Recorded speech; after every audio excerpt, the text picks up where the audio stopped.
एक दफा की बात है, लाहौर के पुराने शहर में एक छोटी सी गली थी जहाँ एक पुरानी हवेली खाली पड़ी थी। लोग कहते थे कि उस हवेली में कुछ अजीब होता है। रात को अपने आप दिए जल जाते थे और कुछ लोगों ने एक रोती हुई औरत की आवाज भी सुनी थी। अली एक यूनिवर्सिटी का स्टूडेंट था जिसे हॉरर कहानियां सुनने का बहुत शौक था। उसने अपने दोस्तों के साथ मिलकर फैसला किया कि वो हवेली को एक्सप्लोर करेंगे। 3 दोस्त अली, साद और फहद रात के 12 बजे हवेली का दरवाजा धक्का देकर खोलते हैं। दरवाजा चरमराते हुए खुला और अंदर से ठंडी हवा का झोंका आया।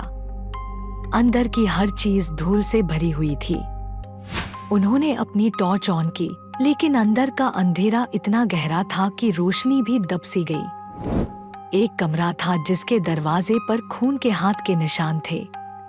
साद ने हंसकर कहा, ड्रामा है सब, चलो देखते हैं। जैसे ही उन्होंने वो दरवाजा खोला, एक तेज चीख की आवाज आई, लेकिन अंदर कोई नहीं था।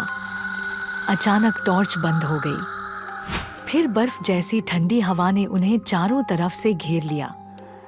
अली ने महसूस किया कि किसी ने उसके कंधे पर हाथ रखा है। वो पलटा, लेकिन वहां कोई नहीं था। तभी साद चिल्लाया, मेरे पीछे कोई है।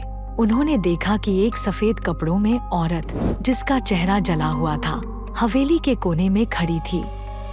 उसकी आंखें सीधे उन्हें देख रही थी, लाल, बिल्कुल खून की तरह।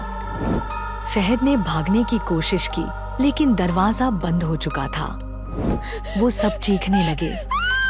एक पुरानी घंटी बजने लगी, वो घंटी जो सिर्फ मौत की निशानी थी। फिर सब कुछ शांत हो गया। अगली सुबह लोगों ने देखा कि हवेली के सामने तीनों के जूते पड़े हैं, लेकिन उन तीनों दोस्तों का कोई पता नहीं चला। आज तक उनका राज उस हवेली के अंधेरे कमरे में दफन है।